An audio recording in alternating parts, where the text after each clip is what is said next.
the Banana and Bears Rugby Pod. Anna Caveless is the boss now. I know, Anna. Well, Roman into Mac. For anybody who does love the videos, hello and welcome to Banana and Bears Rugby Pod, by the way, episode 2 of season 3. But we normally have a video up, but because Anna is in, there's just too many amazing people where she is right now using too much of the internet that we decided to just go audio on this one. So there will be no video on this one, but sure, who gives a damn anyway? It's a shame because I look fantastic. It was that, yeah, when you froze solid there earlier, and I mean, there was moments, I couldn't tell, it's halfway between like mid-90s Cindy Crawford and your man that used to answer the door for the Adams family. It was like I couldn't walk. I was like, gee, so you were lying when you said I looked grand. Hey, I great time for Lurch. Lurch was. Oh, stop! I said mid-90s Cindy Crawford too. So there was like a cool kind of wild, kind of running on the beach kind of look about you, but at the same time, yeah. You know why? And sorry now, I don't want to be rubbing things in here, but I'm fucking roasting. Yeah. Oh. Sorry, I've had 3 showers already today. Oh, fuck cleanly off, will you? Fuck. I'm so sorry. I'm not complaining. I just it's a bit sweaty, sweaty over here, and I can't open the window because there's a million flies coming in. But anyway, look. That's because you heathen fuckers and you're not God-fearing enough over there. That's the problem. You're getting too much of your hedonistic lifestyle living in among all the beautiful things to see and the sunshine of La Rochelle.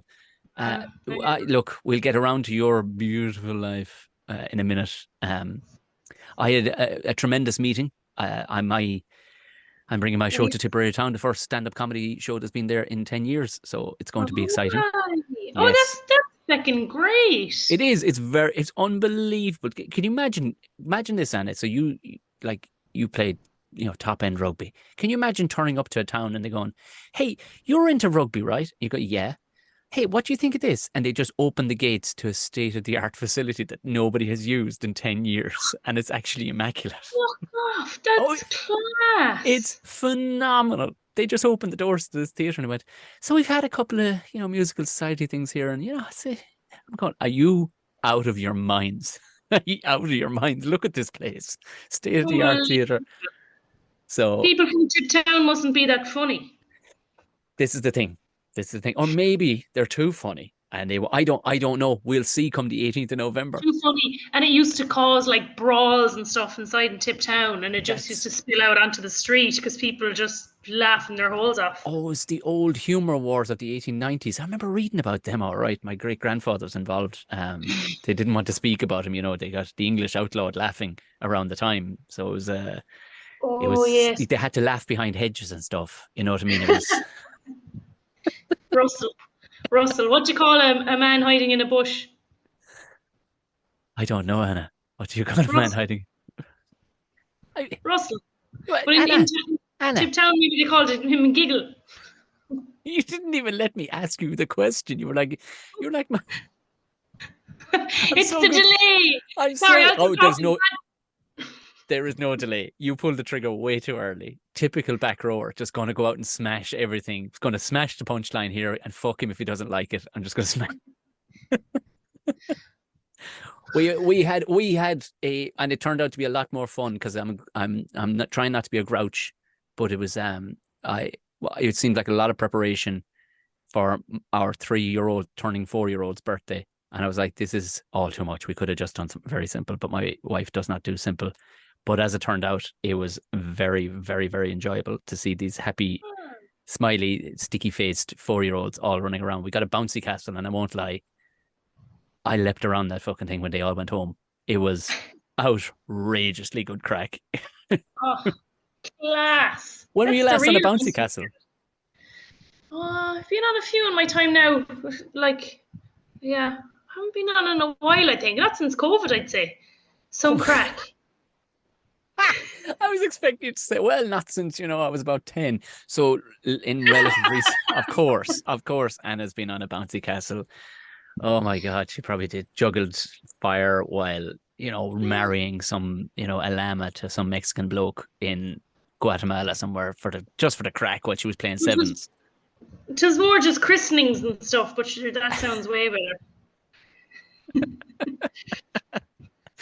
Yeah, I would take you as you'd make a good priest. You'd make a Actually, good priest. sorry, I was at a bouncy castle 1 year ago yesterday because my niece was christened. So And oh, no doubt. And you went to were you in with the kids or did you wait till they go home? no, I was in with the kids. Yeah, I was Yeah, babysitting. Get yeah. out of my way, and then bounced down the slide and bounced them all off into the bushes. Well, Awesome. the great thing about it was that they were like he was beyond shattered by the time we brought him into bed. So he was shattered by about 5:15, which worked out tremendous when it came to 5:30 kickoff. It was like, jeez, you couldn't have timed this better, young fella. This is absolutely great. This is fantastic. Brilliant. Brilliant. Unbelievable. I was reading a funny thread on well, actually it's just comments on Instagram and a video about, do you know what parents do to like wear their kids out to get them ready for bed? And then a few parents started to chime in being like, I bought my daughter a trampoline and now her stamina is like through the roof, so she's so fit that she has so much energy. And then all of Yeah. them were like, yes, I did the same, and I ran him. I thought I was running legs off him, and now he's so fit that it's very funny. Basically, making athletes out of the kids, trying to get them wrecked for bed. So that's a good tactic. Yeah, it does actually. I thought I was doing the same thing, but now, like I was teaching him to sprint off the mark maybe 6 months ago, and he's gotten really good at it. And I thought this 5 or 6 times up and down the lawn just before bed, this will do. Now he can do 45, 60-meter sprints. I'm like, oh, for fuck's sake, this is going on. And he's like, watch me again, Daddy. Watch me again, Daddy. And of course, the dog is amped up to fucking 90. The dog goes up and down the lawn with him. Oh, Jesus. Jesus Christ almighty, this is... But it's grand. Blackberry season is still in full swing, so he's still snaffling blackberries, and that seems to be kind of the wrap-up of the day. We'll have a couple of blackberries, brush the teeth, and into bed. So while they're still on the go, we're okay. Unreal. Yeah.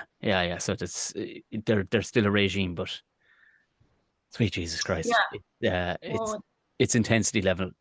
I was expecting, kids to bust their teeth, and I was going to have to be going around but because I'm not used to this. I'm not used to these large collections of children, but it wasn't. They were actually hard as fucking nails. Great. It was hard as nails. These country kids running around their bare feet, fucking over stones and everything. I was wincing. I was like, Jesus Christ. It was. Oh, yeah. Sure. I love when they're tough like that. And then, like when they go to play rugby and stuff and they get bowled over, like you'd be expecting like the lip to come out or the tears to be running down, and like they just up they get. And I love that. This was the boys and girls smashing at the amount of headbutts I saw. Oh, jeez. At one stage, my lad's arm went fucking completely wrong direction. Christ. He took a breath. And Farrell style, like.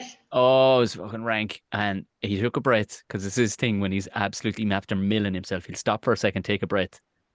And he stands up and he kind of looked at me and you could see one tear coming in the eye. I'm like, okay, Jesus, that must really fucking hurt. But within 2 seconds of mentioning cake, it all was gone again, because he did a big dinosaur cake. Because Nana Mary, my mother, is very good at cake making, so she made a big Jurassic Park dinosaur cake, and that was out the fuck. But these kids, it was he hasn't worn shoes since April. Like, he's running around on stones and fucking briars and everything. I'm going, oh Jesus Christ! I'm wincing. I'm at the sight of this shit. But for some reason, they're little feet. But I thought there was going to be a few knickers at this. Because one kid in particular went, I think he's a bit of a knickers. Nah, finest evermore. Schnatz flying out of his nose everywhere, getting absolutely milled. Took a football straight to the face, ploughed on. I'm like, this is okay. I love it. Yeah. That's great news. Love to hear that. Yeah. I actually was thinking about that the other day, about spending time in bare feet. Because when I was coaching in the summer, we used to bring the kids to the beach, after training for recovery. And a lot of them just could not stand on like the kind of sharpy little stones. And I was thinking about, God, I really need to spend more time in my bare feet just to make sure you're toughening up the bottom of your feet. And then I think of it again the other day when I was at the beach here. Sorry about that. Oh. And I was like, okay, I need to be in my bare feet more, because some people were able to like march across the stones and into the water, where I was like, if I'd been on a date, I would have given someone the ick, or like balancing before you take. Thought that poor woman has a condition, because you were just kind of No, you're like walking all sexy down to the water, like and then ow, ow, ow, ow, ow, and then like this is ridiculous, like synergy right now, because I literally only did a big rant about how Big Shoe, you know, the way there's Big Pharma and like Big Chicken and stuff like that and Big Oil. And I said, Big Shoe, this was my new conspiracy theory, that they had forced shoes upon us because we are not like, have you ever seen the Amazonian lads that have never wore a shoe? They're basically feet on their hands are feet and their feet are hands. The lads can fly up. They've like got extra knuckles and everything on their toes. They're class. I see that. So I've purposely started going around more in my bare feet to try and tough. And I think a lot of it is fucking mental. It's like, it's not going to kill you. You'll be all right. But you're supposed to be grounding yourself, whatever that is. You're supposed to be grounding yourself on the reg anyway. So yeah, I know a lot of rugby players who'd walk barefoot around the pitch before they play. But that again is probably more just airy-fairy shite. Like if you're doing it all the time, it's probably a good thing. But I don't know, if it works for someone, then fair play. Well, we went to a medieval because it was Heritage Weekend the weekend before last. I don't know, was I telling you that we were going to? Oh no, I wouldn't have gotten to talk to you about it. We went to Heritage Weekend here in Care, where there's a huge castle, and there was loads of people doing jousting and stuff like that. And of course, as soon as he gets onto grass, shoes gone. I'm like, you can't, because there's geese and swans that live there, so they shit everywhere. So of course his feet are covered in shite. But it didn't seem to care because there was a couple of businesses putting on a show, and there was an outdoor yoga class going on, and they do yoga in his preschool, so he's straight over pulling these moves with these like middle-aged women with his shitty feet, but they didn't seem to mind. We just went along with it. I tried to sneak in with a wet wipe and try and clean some of the green shite off his feet, but it was. It's like Oliver Twist. It was, yeah. It was like, oh, who's the poor child? Who's the raggedy child? What of what's the man's name that runs the brothel on Oliver Twist? Oh, what's his name? Is it I can only think of got to pick the up fellow who's in the charge of the fellow who's in charge of him. Was it a brothel? Sorry, maybe it's not a brothel. What is it? I think he was like, what was his name? Child slavery thing. Yeah. Anyway, if people know it, they may comment. Oh God! Was it played by Peter Nevin? No, it was oh my God! I don't know now. Between Finnegan. No, his name he had an Irish name like Finnegan or something like that, didn't he? Yeah, something like Finnegan. Fagan. Oh, Fagan. Something Fagan. Was Fagan his surname? No, I think he was just one name. He was like Rihanna. He just went with one name. Fagan. Very good. So go on. Everybody wants to know. I mean, my normal weekends were my normal weekends. What's La Rochelle? First of all, how gorgeous and class is La Rochelle as a town? No, go on. I'd love to hear more about the medieval festival. Ara, fuck off. You don't care. I'm only joking. So patronizing. No. Yeah, well, La Rochelle is fucking class. Yeah. Beautiful town. And the weather has been, Jesus, very hot. I'm not complaining now. Not complaining. Very beautiful as well. But I kind of just like the first thing I needed to do was go and buy a fan because I couldn't sleep at night. It was so hot. So do you know what? I hope now. I'm not just going to be negative, but I have to be a realist as well. It was a very tough first week, and there was times when I was thinking like, oh Jesus, is this going to work? Or I don't know, or because moving somewhere isn't like, a lot of people like messaging me being like, are you having a great time? Is it wonderful? Is it brilliant? And like, it's not like going on holidays to move somewhere, because if you go on holiday somewhere, you're like, right, I'm here for a limited amount of time, I've got to do this, and this, and this is my off time. Whereas, when you move somewhere, somewhere is hard. Like, I know it. I've been through this like 100 times before. I was the same when I moved to Spain last year. but even the weather was miserable in Spain. At least I have the sunshine here now, so I'm trying to like make the most of it as much as I can, but it's been tough because I'm just trying to get grounded and get things sorted, and I have still have that ongoing foot injury, which has been which if you're arriving into a new team, you want to train with everyone straight away, which I can't do.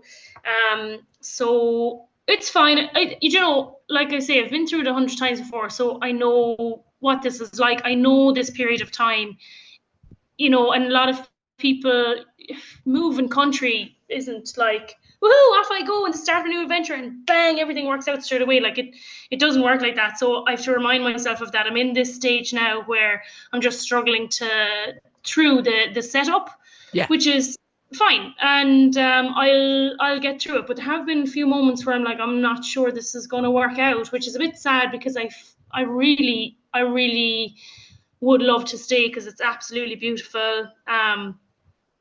And with the World Cup coming up, and just France is just such an exciting place to be right now for rugby, and I'm enjoying learning my French. That's also really hard. Like my French isn't as good as my Spanish was when I moved to Spain, so that's a bit of a struggle communicating with people.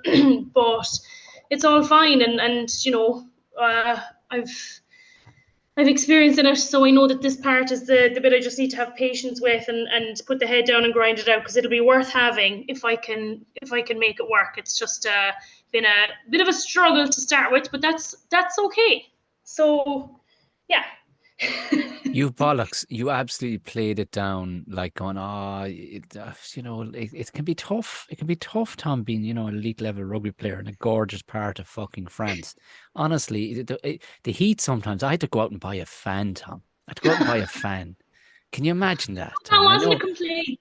No, Jesus, it's terrible having to take 3 showers a day. I know. Do you know what it is? It's actually refreshing that that there's an honest, because you'll always hear players, when they're asked how you get on, the lads made me really, really welcoming and all the rest of it, and it's this, and they'll never give away going, man, I was trying to find a fucking house, I can't buy butter, there's some sort of fucking weird fucking noise at night.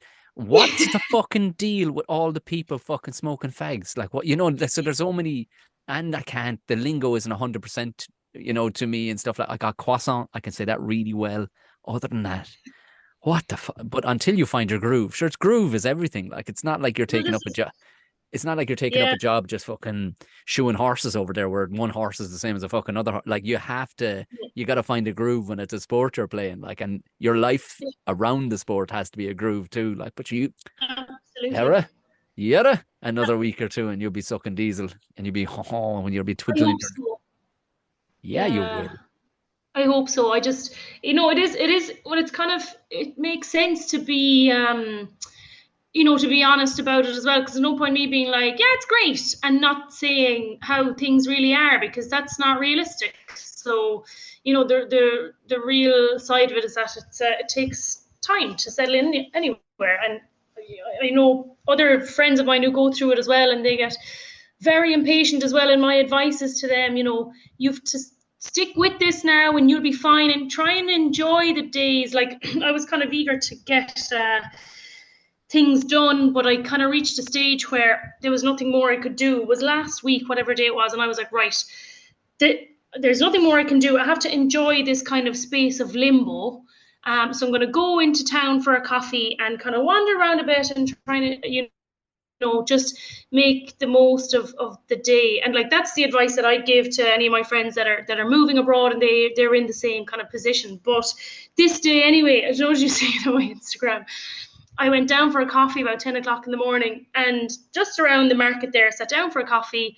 And you have to learn like what the etiquette is around ordering breakfast or ordering, a coffee even, like, because the coffees are different here. So I ordered something, and then a girl sat like on the next table but opposite me, and she just said, oh, I'll have the same thing, or she ordered the same thing as me, but didn't realize she was Irish. And after a while she asked me would I open her jam. So I was like, oh, you're Irish, and we had a great chat. We chatted away for about an hour and a half, I'd say. We got a second coffee between like the time we were chatting, and then it got very busy. So there was an old couple looking for a place to sit down, and I was like, come and sit here and I'll move over to join the girl from Dublin at her table to free up the table I was at. A lovely old English couple, and they were like, oh, are you on holidays? And we gave them the ins and outs of what we were up to there. And I said, oh, are you on holidays? They said, yes, we came the other day, and then we were down in San Sebastian, and then we were in Nice, and now we're back in La Rochelle, and we're going somewhere else tomorrow. And all these places sounded very far away from each other. And I was like, sound like some wealthy English people. Yeah, I was like, how are you getting to all these places? Your man has an airplane. They have an airplane. For God's sake. And I swear to God, we sat down, or the most interesting couple in La Rochelle that day sat down next to us, and we literally drank wine, ate seafood till like about 5:30 in the afternoon. I left absolutely flutered. Had a great day, and the stories from the two of them were just amazing. So yeah, like that was a really great day spent. That was a great, wow, unbelievable day. So that was real kind of fill your cup kind of day. So I'll take those moments when they come, and just try and enjoy it as much as I can now while I'm trying to get into the groove, like you say. So shinny on crack for now. Are you and what training are you doing on the side? We'll say away from the girls at the minute. And have you started? I know you were saying you were going to be coaching as well. Have you rolled into that? No, it hasn't started yet. So I've a meeting about that tomorrow. Okay. So cross that all goes well. And I've been doing mostly rehab for my knee, which I just it's minor, but a small injury in my knee from that feckin' Penguins game when I had to run for the plane. And then I've been doing some just rehab and conditioning, and mostly off-feet stuff. So yeah, I can't be on the pitch with the girls, which is a pain in the arse. But if I finish up, I get to go out and like watch what they're doing in training, which is important as well, because I need to learn the calls and the systems and stuff. But I think I like how they're playing so far. So I'm looking forward to like getting stuck in a bit. Nice. And what's the facilities like? Very nice. Class. Yeah, very nice. Like, be similar to any of the other high performance centres, like smaller than the Irish one, similar to the Munster one. Very nice, and loads of people around. I think I was telling you that before, or maybe I wasn't, because I didn't talk much about it the last time I went, but like everyone salutes each other. Like someone come into the office and you have to go around the whole office to like I heard that. I heard about that. You have to shake hands with everybody. Yes, yeah.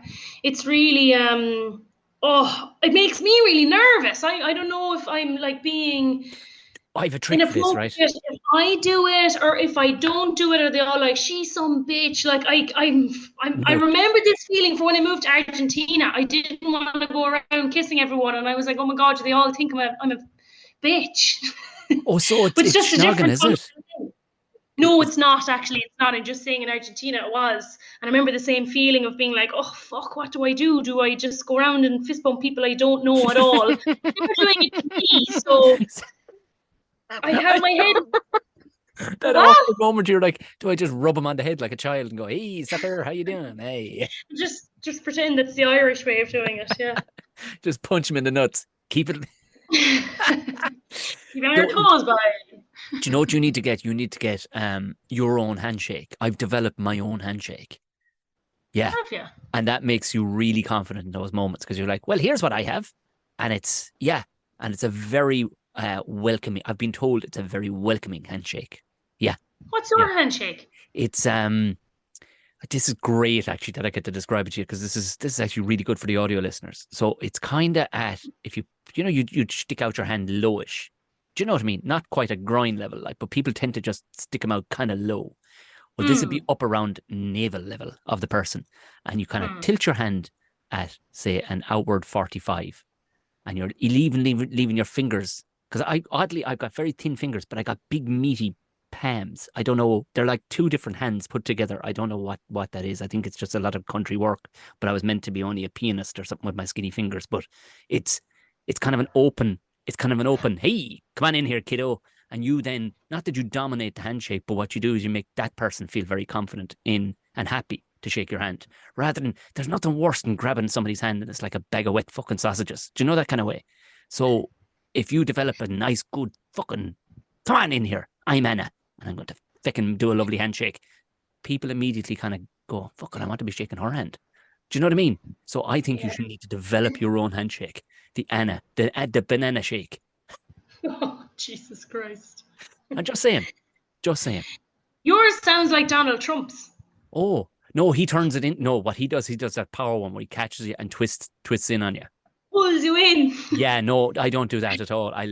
No, not at all. I leave mine out and you can do what you want with it, if you know what I mean. You can give it a lick or you can shake it. You put a few blackberries in it like you did to your son, and I can go in and like eat the blackberries out of her hand.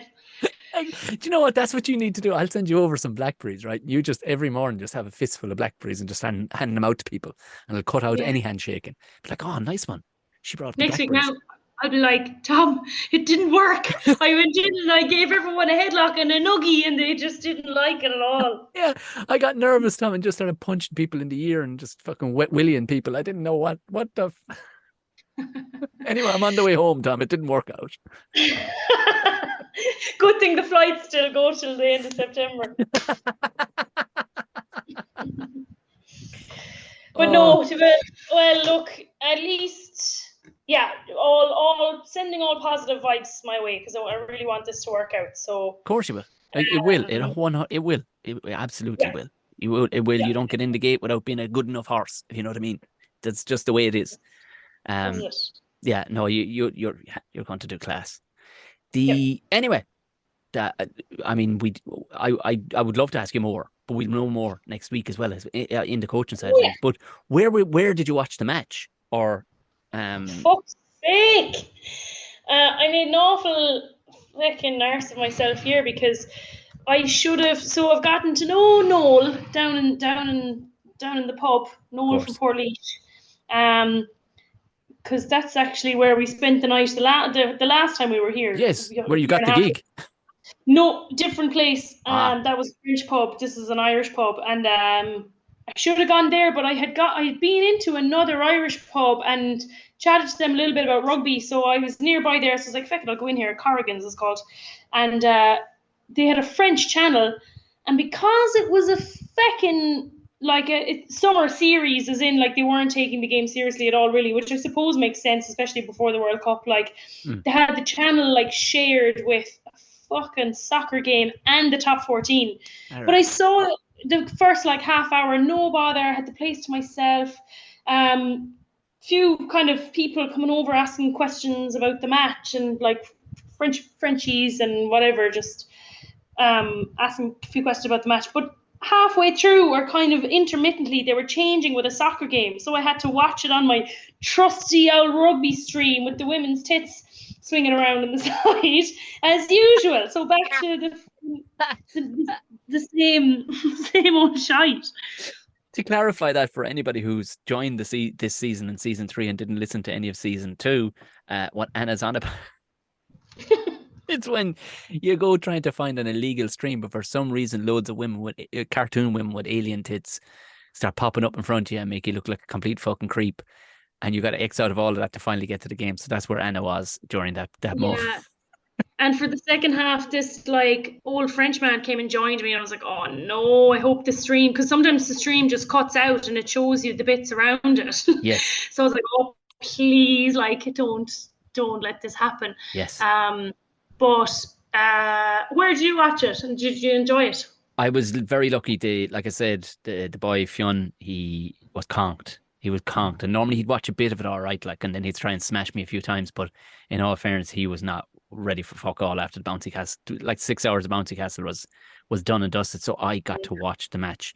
I watched it here in the office/studio on my big screen, all by myself, with some, because I'd purposely not taken a gig on Saturday night, so I just had it all to myself essentially. So I was able to get mildly drunk. Not overly drunk, but mildly drunk on some Kildare strong beer. Shout out to 1 second. They sent me down some cans. Something 8. Oh, Jesus Christ. I can't actually fucking read that. Something 8. It looks like an 8 ball. Not an Oh, 8 ball of anything else. It's I've seen those, I'd say. yeah, I think it's made by like the Kildare Brewery or something. But they sent them down. I had them in the little fridge, and I got to some of them. They were like 6.5%. So there was a good old mule kick off those fuckers about halfway through. But I wasn't. I wanted to be Coppus Mentis for the full match but it turned into just a very enjoyable experience. But yeah, I got to watch the full match with no interruptions whatsoever, and it was glorious. It was a bit festival like for my liking in a way, because it was like people in the audience were like, yeah, like I get it, and I don't want to be, but temper it a small bit, lads. England were a sack of shit, like Yeah, I wasn't too impressed with Ireland either, to be honest. like there's rugby, but then are they holding back? Were they actually rusty? Yeah. Who I knows? know. I hate getting into the weeds and that kind of stuff, but people were But literally. that is a major question. You know what? It's funny watching it without the commentary, because you're not so sure of what the reaction has been. And I kind of was like, oh, that was a bit shit. Apart from the King Earls try, which we'll get to in a second, I was like I'm not. Look, cobwebs, getting the glue to stick together. I get all that. Are they hiding their cards? Whatever. But I was very underwhelmed by it. I thought it was shit enough. And then I went kind of online and stuff, and everyone was like, great win from Ireland, 5-try cruise past. And I was like, oh God, I obviously didn't get that vibe from watching it without the commentary. Do you know? I mean, the commentary they pumped the tires, something serious on it. They really did. Like, and it was. I think they kind of got lost a small bit in themselves because they were missing. It was. I think it was interesting that you watched it without commentary, because you're just watching it for what it is, and you can't get roped into what they're saying. But like the ruck speed was way down. There was. It looked just. Now you can say you can only play what's in front of you and stuff like that, but England were utter shit, and I can't buy that England are actually that shit given the players they have. Like, but they kicked the fucking leather off the ball. I know. Do you know what I mean? You're going, what are you doing, kicking to the Mac Hansen and giving him 10 meters so you can just what are you fucking doing? Yeah, I can't work it out either. Guys like Mara Itoje and Courtney Laws, Billy Vunipola, all those guys, like, they're like, a couple of years ago, they were some of the best players in the world. Like, I agree. How are they so shite? But come here, what are they at in their contact training? Another red card. What are they at? I'm sorry now. And no, we recorded last week's episode a week before, so we didn't chat about the Owen Farrell thing at all, which I think should, from the week before. And obviously, Irish Farrell, what's his name? Daddy. Sorry, Andy. did I say Andy Farrell there a second ago when I meant Owen Farrell? Sorry, I'm mixing them up now. But Andy Farrell was obviously very unimpressed with how everyone was going after Owen Farrell, and everyone was making a demon out of him. And do you know what? I actually agree, but it's not people's fault either. It's completely the judiciary panel's fault for not giving the player his due punishment, because nobody knows who's on that judiciary panel. It's also really weird that it's run by 6 nations. So World Rugby has been allowed to appeal it. I was like, what is going on? And I think they fucked up massively. Like, for a whole year, they've been saying, no. And people have been up in arms with those decisions. What? I can't believe that's a red. And finally, when people are finally beginning to understand what constitutes a red and what not, they fucked it up massively. They're fools. I'm raging with them. It's just such corruption. I just thought it was so corrupt, because everyone online was like, this is bullshit, da da da. And then there's kind of, World Rugby didn't have to appeal that. There's no real way you can actually make an effect there. World Rugby obviously just got a bit hot under the collar and were like, oh, we better do something about this. But other than that, it's how corruption works, isn't it? Just these big dogs making decisions. And like, I've seen it in the women's game as well. I've seen players closed fist punch and didn't even get a card, not a ban, not a nothing.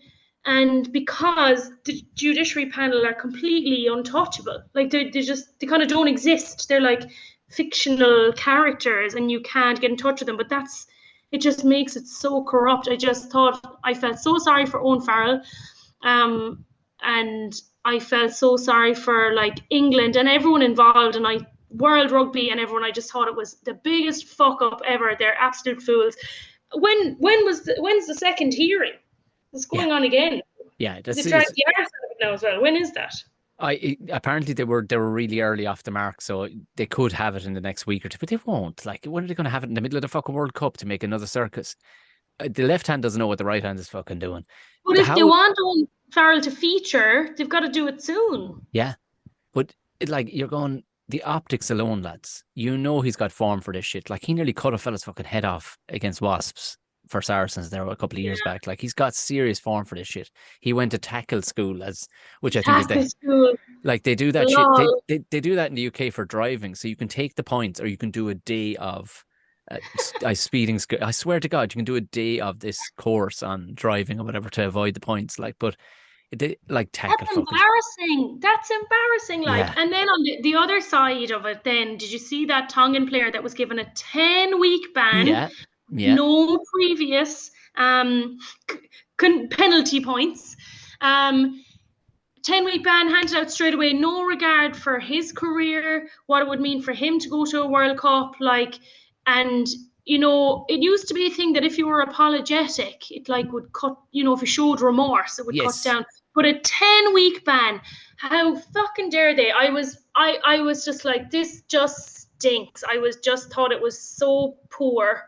The whole thing from last week, I was dying to chat to you about it because I was just wanting to let off steam because I can't do it in French yet.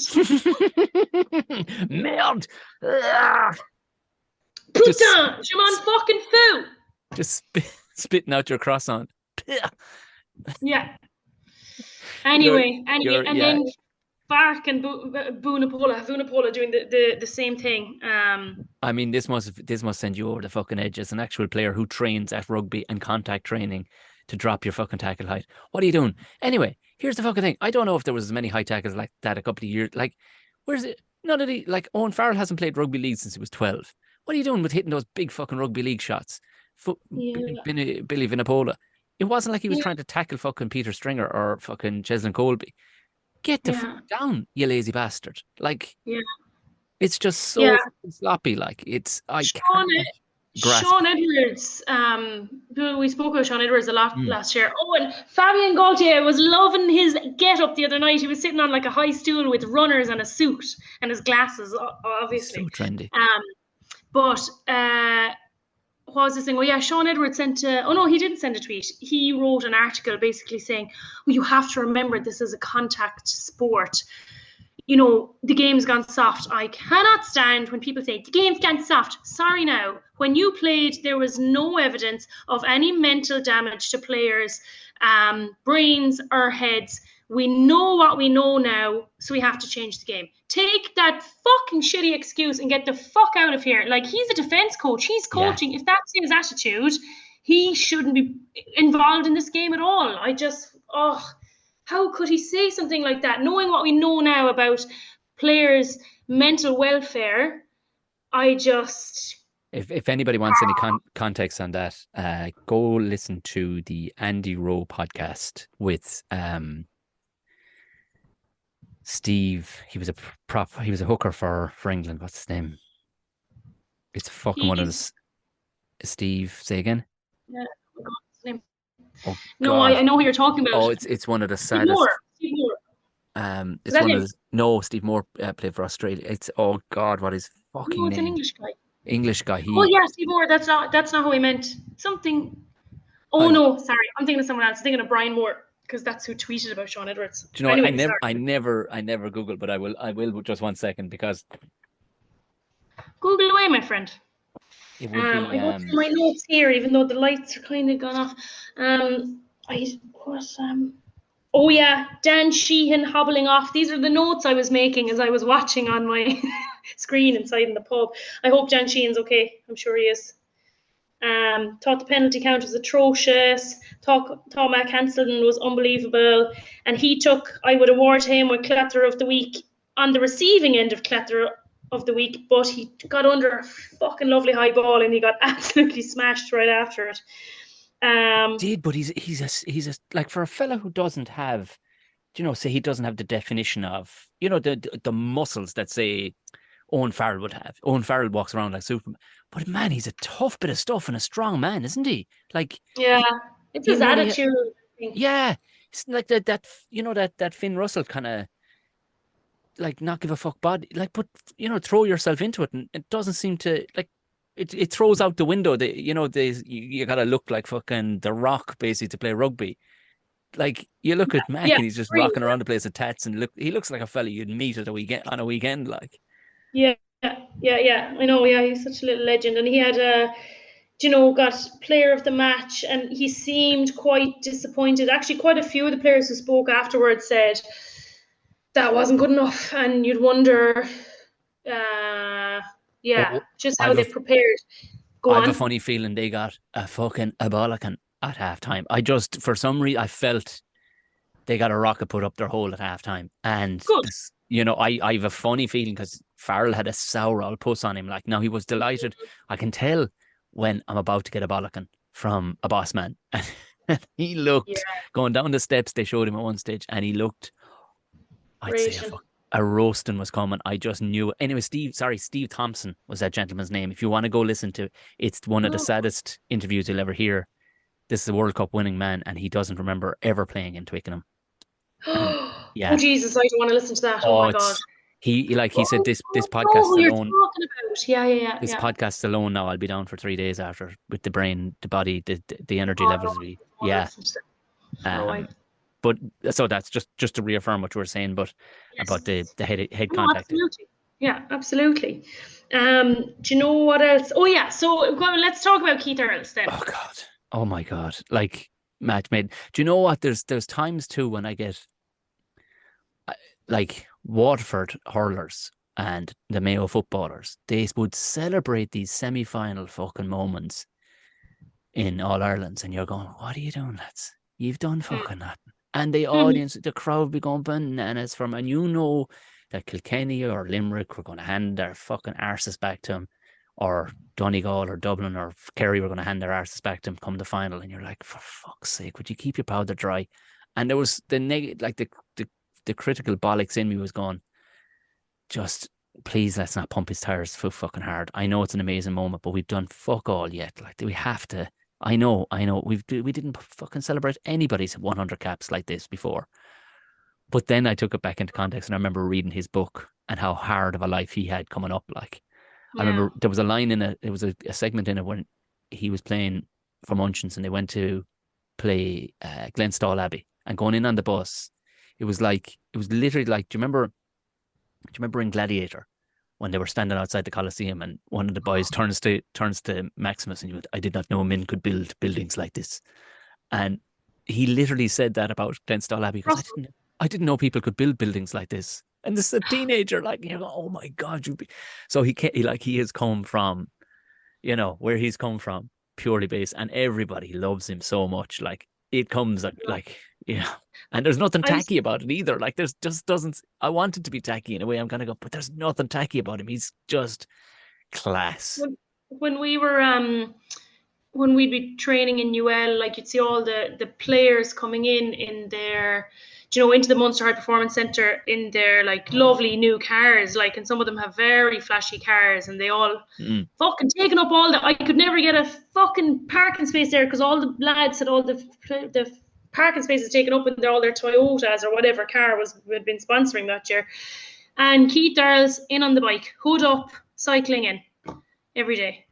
Maybe he didn't do it every day, but I saw him on his bike, and when the rest of them be like driving past over from Ross or wherever he's living at the moment, like across the city on his bike, fucking grounded, like, people are just such massive fans. But it's funny you're talking about the celebrating. I was enjoying it so much because I think people knew this game really means fuck all. it doesn't mean anything. Like the World Cup is coming up. If we bombed out at 100 points, it still actually wouldn't even mean anything. The reason we're here is to celebrate, a player that people love, like, and just, I think his book allowed a lot of people to open that up, because he doesn't do a lot of media.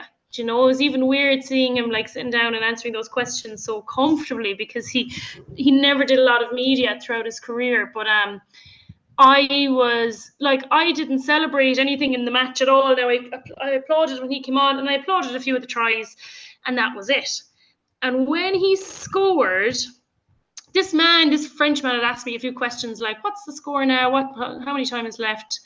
And just asked a few questions about it, and I just answered, and that was fine. When Keith Earls scored the try, I jumped up, and there was a girl watching with me who was interested in rugby as well, a French girl, and she knew about Keith Earls, and she was like, oh, it's 100 cap today, and da-da-da.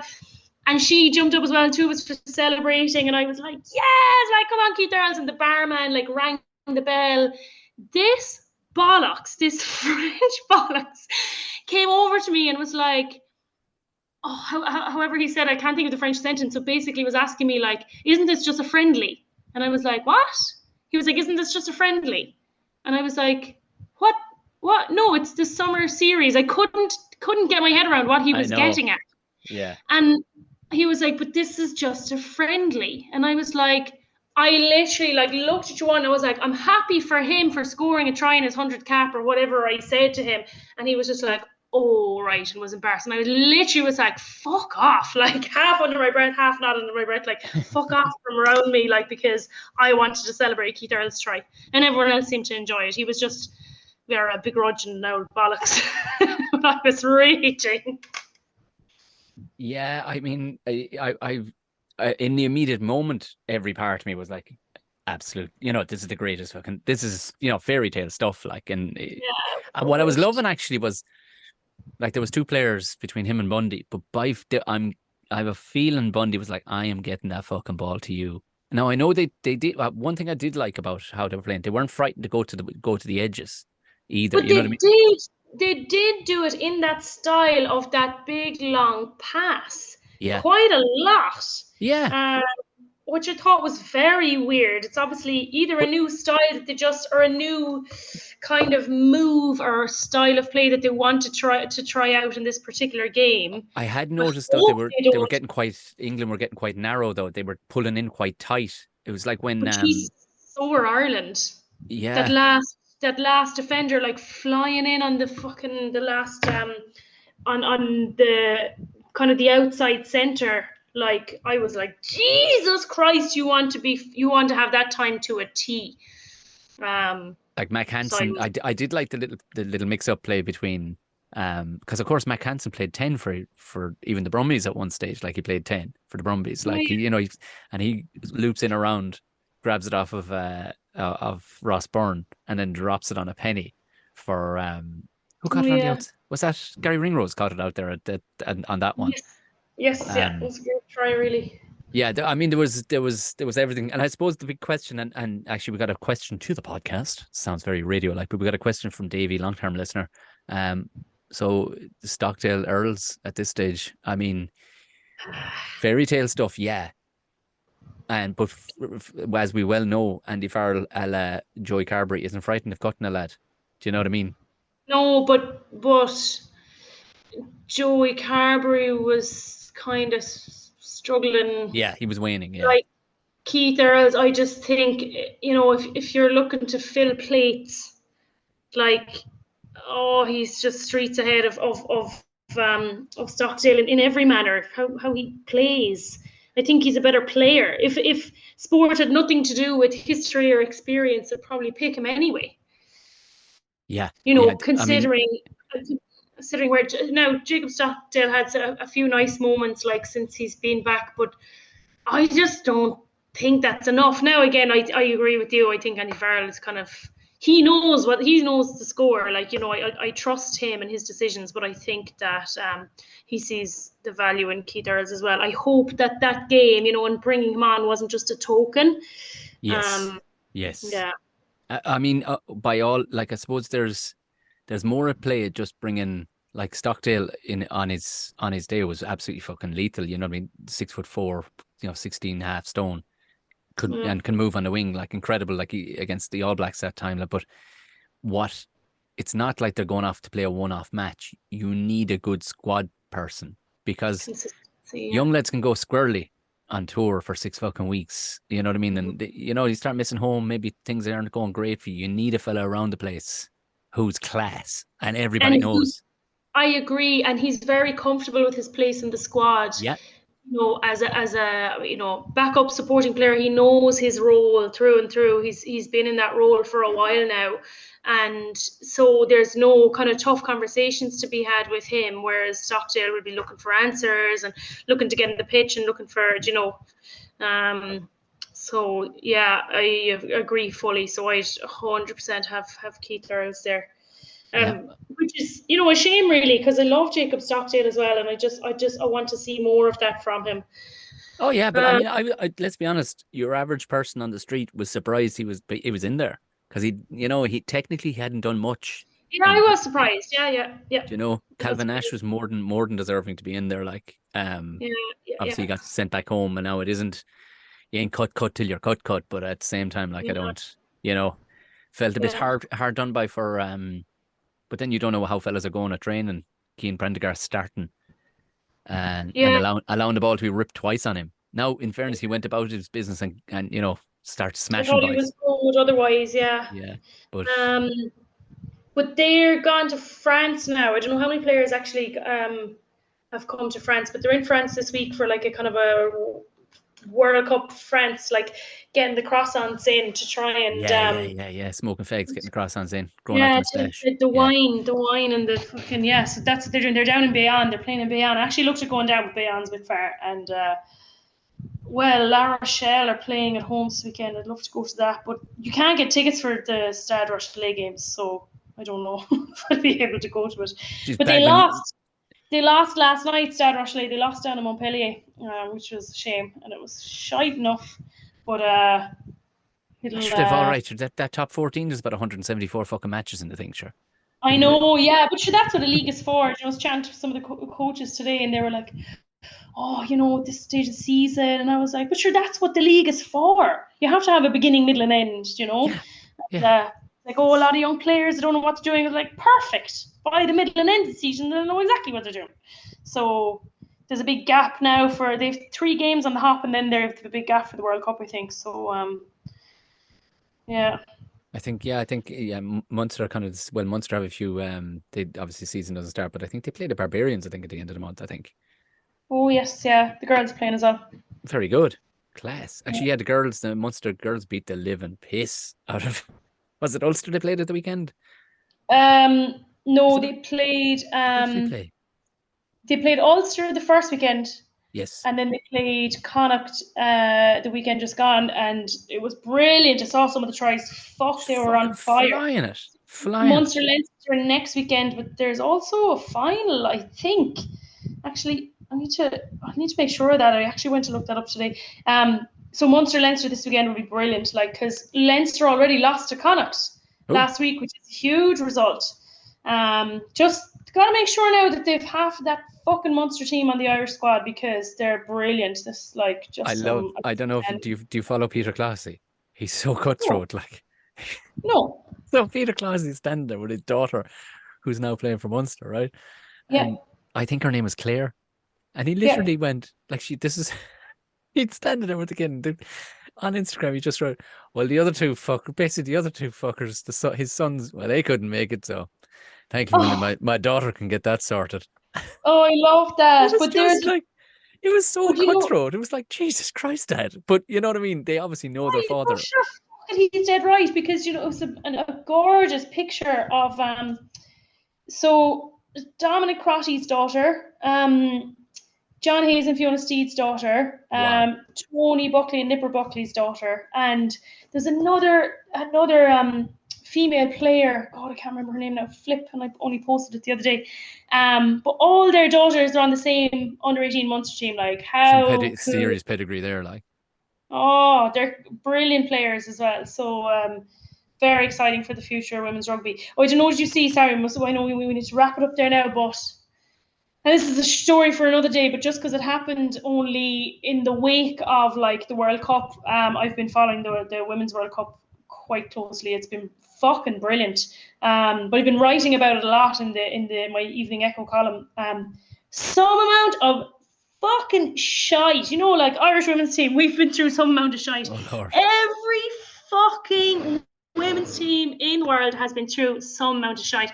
I basically was just uncovering stories of controversy for every single team that made it to the World Cup every week in my column. I was like, oh my God. And Spain are the worst of all. You should read it now, so I won't get into it now. But in the wake of that, Rugby Australia, the women, the Wallaroos, they all posted the exact same post. You should go and have a look at it, basically saying, cut your shit, Australia and Australian rugby, and give us the proper funding that we deserve. It's a very good post. Like, it's kind of lousy because it seems like it's a dig, even though it's not, and they said it wasn't. Before Australia rugby sent the men off to the World Cup, they brought all of their wives and girlfriends to this like 5-star hotel in Sydney and put them up for a few days as like a send-off for the players. And when I'm laughing because it's just anyway, when when the Wallaroos played a test match there in Canada, or played this summer series in Canada a couple of weeks ago, a few of them got stranded in Canada because they didn't have flights home.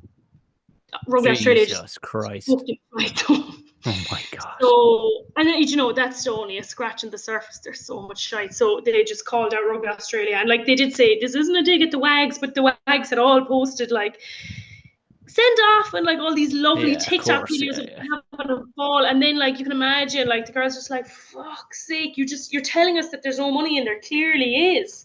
Yeah, no fear, their partners will be brought anywhere with the fucking thing. Lol. We're like, lol. we won't bother sending you to the match. We'll send all your partners. Yeah, we'll send all your partners. Yeah. Jesus Christ. Yeah. Well, look, I suppose we can look ahead to they're playing. Who are they playing? Oh, fucking hell! Which island team are we playing at the weekend? Ireland of Samoa. This weekend. Now, I mean, if this is this goes back to. This is an interesting one that they picked this, and I wonder, is there a story to be told in this by Andy Farrell or somebody, because they've gone back to the scene of probably one of the most violent rugby matches you will ever watch involving an Irish team, where Ireland did a warm-up was it 2003 World Cup, where Ireland played, for some reason they played the club side Bayonne, who of course had absolutely no players left in the French team. So it was a bunch of fucking lads who were second string, or you know what I mean, they just weren't selected. And literally, just go and find that match if you can. It is all out fucking war. Like somebody could have died. There was shit happening in that match. Like the match more or less had to be abandoned, more or less, because it was that violent. And it didn't set up it didn't set Ireland in good stead. It kind of rattled their fucking cage a bit, it would seem.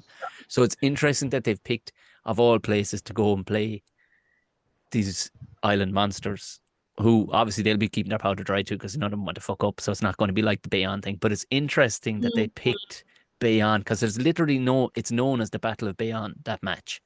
And it's interesting that they picked that. Is this kind of do you know the way the likes of the Crusaders like to pick a team? You know, the Chicago Bulls picked a team. There's a story to go.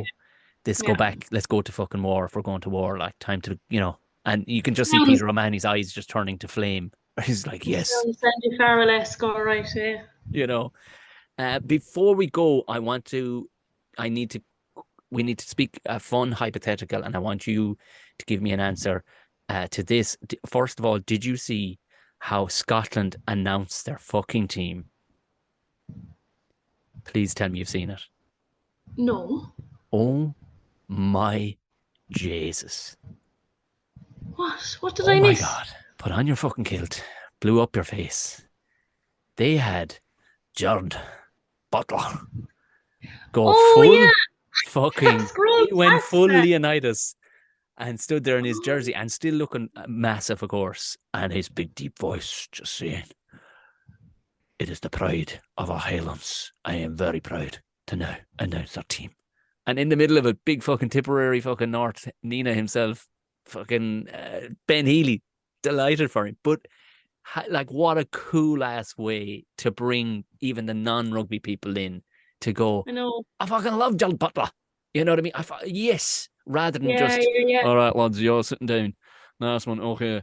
So, starting with backs, we're going to I have, know. you know, And then you just hear of the photographers. like it just, I think there was so much energy from it. I was watching it, and Butler is such a good actor. Like, there's so much energy leaping off the screen. It's on Instagram on the I Scotland scrolled Rugby. past it. I saw he was chatting. I just You scrolled past it. So because he did do a video basically. He did a hype video, just our roving hills and our beautiful valleys and all this stuff. But then he did another video of him actually announcing the fucking team, like, and you're going, yeah, of course. How cool is that? My question to you for the day, Roman Intermac, Yes, Anna Capeless. who would we have announce the Irish team?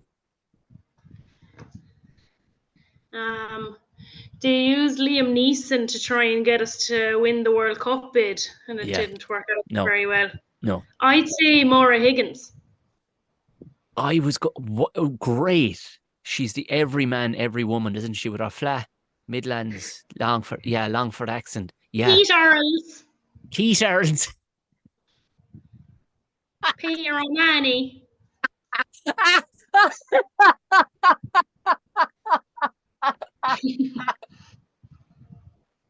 Tommy Furlong. Amazing. I had picked Enya to sing. I am the, just. And Maura Higgins. Yeah. Maybe Maura Higgins with Enya in the background. Like, because they're off to France. You could easily sail to France, like, sail away. And just Maura's giving it that flat Midlands Longford fucking accent. That is amazing. Because I couldn't think of anybody. I was kind of going, because anybody you'd pick that might have some semblance of cool as an actor, you go, yeah, but they have no interest in that in rugby. Do you know what I mean? Like, not that Maura would have probably much, but I think for a comedy side of you, I think by this time next week we still aren't going to know the actual squad, I reckon, because they have until September 1st to send their email to World Rugby. So let's come back to this next week, because I'll give it a bit of thought. Yes, and think about it during the week. But we'll chat about how the other teams did it as well. Yeah, I shouldn't have sprung such a fun thing on you. This is no. It'll give me time to think about it now. I love that.